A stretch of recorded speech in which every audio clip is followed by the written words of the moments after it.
भगवान के साकार स्वरूप को पहचान पाना कठिन ही नहीं असंभव है। यही बात आज की वाणी में एक बहुत ही सुंदर दृष्टांत या कहानी जो भी कही उसके माध्यम से समझाई गई है। अगर हम समझना चाहें तो ये कहानी तो हमको पूरी तरीके से समझा सकती है और विचार करने पर मजबूर कर सकती है कि परमात्मा के साकार स्वरूप को पहचान पाना मनुष्य के लिए कठिन ही नहीं असंभव है। आज की कहानी में एक बहुत समय पहले की बात है। एक बहुत ही धार्मिक प्रवृत्ति की महिला थी। उनके यहाँ अक्सर ब्राह्मणों का, गुरुओं का, संत महात्माओं का आना जाना लगा रहता था। वो जुड़ी हुई थी इन साधनों से, परमात्मा से तो प्यार था ही था, इन साधनों से भी वो बहुत जुड़ी हुई थी। तो कोई भी अगर उनके यहाँ नया संत महात्मा उनके शहर में आता था, उनको वो अपने घर ज़रूर आमंत्रित करती थी। जो भी भक्त होते हैं वो कहीं न कहीं इन साधनों से भी प्रेम करते हैं, और वो महिला जो थी ऐसी ही थी।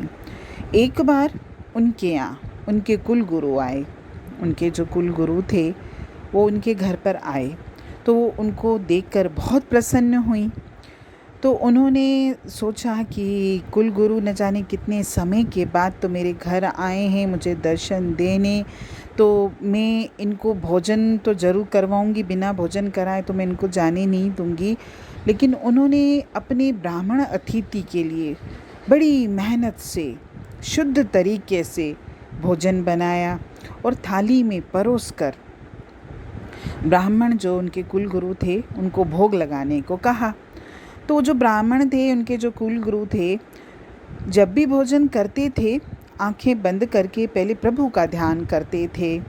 और मोस्टली होता भी यही है कि जो ब्राह्मण होते हैं या जो संत महात्मा होते हैं या जो भी परमात्मा से जुड़े रहते हैं, वो भोजन करते समय 2 पल के लिए उस परमात्मा का ध्यान जरूर करते हैं। तो उन ब्राह्मण देवता ने भी आंखें बंद की, ध्यान किया और अंतर में बोलने लगे कि हे प्रभु, ये तुम्हारा ही भोजन है, तुमने ही मुझे ये भोजन भेजा है और ये तुम्हारा भोजन मैं तुमको समर्पित कर रहा हूँ। और 2 पल उन्होंने ध्यान लगाया और ध्यान के बाद जब उन्होंने आंखें खोली तो क्या देखते हैं कि एक सुंदर सा बालक वहाँ पे आसपास जो घूम रहा था। थोड़ी देर पहले उनके ध्यान में जब ये बैठे थे तब उन्होंने देखा था एक सुंदर सा बालक वहाँ घूम रहा था। तो जब उनकी आंखें खुली तो देखा कि वो तो थाली के सामने बैठकर बड़े प्रेम से वो भोजन खा रहा था जो महिला ने उनको दिया था। तो ब्राह्मण देवता ने जब ये देखा तो उन्होंने उससे शिकायत की, जिन्होंने आमंत्रित इनको किया था, जिनके घर वो आए थे, कि इस बालक ने मेरा भोजन जूठा कर दिया, अब मैं ये भोजन नहीं खाऊंगा। तो ब्राह्मण देवता के लिए फिर से भोजन बनाया गया और इस बार भी बड़ी मेहनत से उन्होंने भोजन बनाया और थाली में परोसकर उनके सामने लेके आई। और उन ब्राह्मण देवता ने फिर से प्रभु का ध्यान किया और जब आंखें खोली तो देखते हैं कि वही बालक फिर से भोजन खा रहा है। अब तो ब्राह्मण देवता को बड़ा क्रोध आ गया। उन्होंने उनसे कहा कि ये जो बालक है ये किसका है, जिसका भी बालक है ये बार बार मेरा भोजन जूठा कर रहा है और इसको यहाँ से लेके जाओ। तो इस पर उस माता जी ने, जिन्होंने बुलाया था इनको, उस बालक को कमरे में बंद कर दिया और बाहर से साकल लगा दी। अब तीसरी बार फिर से भोजन बना ब्राह्मण देवता के लिए। भूखे तो उनको विदा नहीं कर सकते, उन्होंने फिर से भोजन बनाया उनके लिए और ब्राह्मण देवता के सामने फिर उन्होंने थाली परोसकर लगाई और ब्राह्मण देवता ने फिर से ध्यान किया। फिर उन्होंने आंखें खोली तो देखा कि वही बालक फिर भोजन का भोग लगा रहा है। अब की बात तो ब्राह्मण को बहुत ही ज़्यादा गुस्सा आ गया और उन्होंने उनसे कहा कि ये जो बालक है ये तो बहुत ही नटखट है, ये तो मुझे लगता है आज भूखा ही मार देगा, मुझे खाना खाने ही नहीं देगा, ये बार बार आकर मेरा भोजन जूठा कर जा रहा है। तो इस बार तो उनको भी, जिनके घर में वो आए थे, बहुत ज़्यादा गुस्सा, उन्होंने तो उठा के उस बच्चे को, उस बालक को पीटने लगी। तो वो बच्चा बोलने लगता कि मैया मुझे क्यों पीटती हो, इस ब्राह्मण को पीटो ना, जो बार बार तो मुझे भोग लगाने के लिए बुला रहा है कि हे प्रभु तुम्हारा भोजन है, तुमको समर्पित कर रहा हूँ, तुम भोग लगाओ। यही तो बुला रहा है बार बार। अगर ये नहीं बुलाता तो मैं क्यों आता, मैं कभी नहीं आता। इतनी बात पर भी उस महिला को और उन कुल गुरु ब्राह्मण को उस प्रभु की वास्तविकता समझ नहीं आई।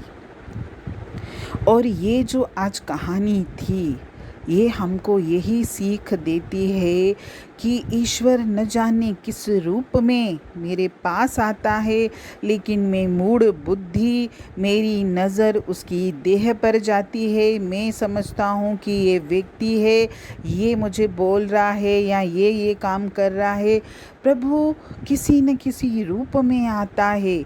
जब हम भगवान के साकार स्वरूप को नहीं पहचान पाते तो उस निराकार ब्रह्म को समझना या जान पाना तो बहुत ही दूर की बात है। हम तो साकार स्वरूप को भी नहीं पहचान पाते। वास्तव में ये संसार में कौन विचर रहा है, वो प्रभु ही तो सब रूपों में है। फिर हमको इतनी शिकायतें क्यों होती हैं, हम क्यों अपने को अच्छा और सामने वाले को बुरा मानते हैं। अगर मेरे साथ कोई कुछ करता भी है तो भी है तो उसी का हुक्म या मेरे कर्म का हिसाब है, फिर भी मैं क्यों नहीं। और इसमें जैसे आज भोग पर भी था कि हम प्रभु को भोग के लिए बुलाते हैं, तो अगर वो साकार स्वरूप में आता है तो हम उसको पहचान क्यों नहीं पाते। अगर साकार स्वरूप में मैंने निराकार परमात्मा के लिए भोग रखा है, अगर किसी साकार स्वरूप ने खाया भी, तो इसमें कौन सी बड़ी बात है, वो भी तो ईश्वर का ही रूप है ना। हम इन बातों में न पड़ें तो अच्छा है, क्योंकि हम उसके साकार स्वरूप को ही नहीं पहचान पाते तो हम निराकार परमात्मा को कहाँ से समझेंगे। इसलिए हर मनुष्य को ये चाहिए कि उस परम पिता परमात्मा की आराधना में मन लगाए, क्योंकि एकाग्र चित्त से उनका ध्यान ही हमको वो ज्ञान रूपी नेत्र दे सकता है, जो वो किसी भी रूप में हमारे सामने आएंगे हम उन्हें पहचान लेंगे।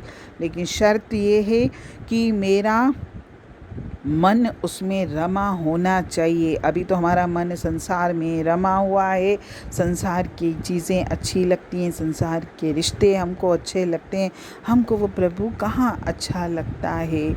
और भगवान के साकार स्वरूप को पहचानने की जो भूल उस महिला और कुल गुरु ब्राह्मण देवता ने की थी, वो भूल हम कभी न करें। हर घट में वो ही है, यही उसकी पहचान है। हर घट में मेरा साइयाँ, सुनी कोई न सेज। हरिओम।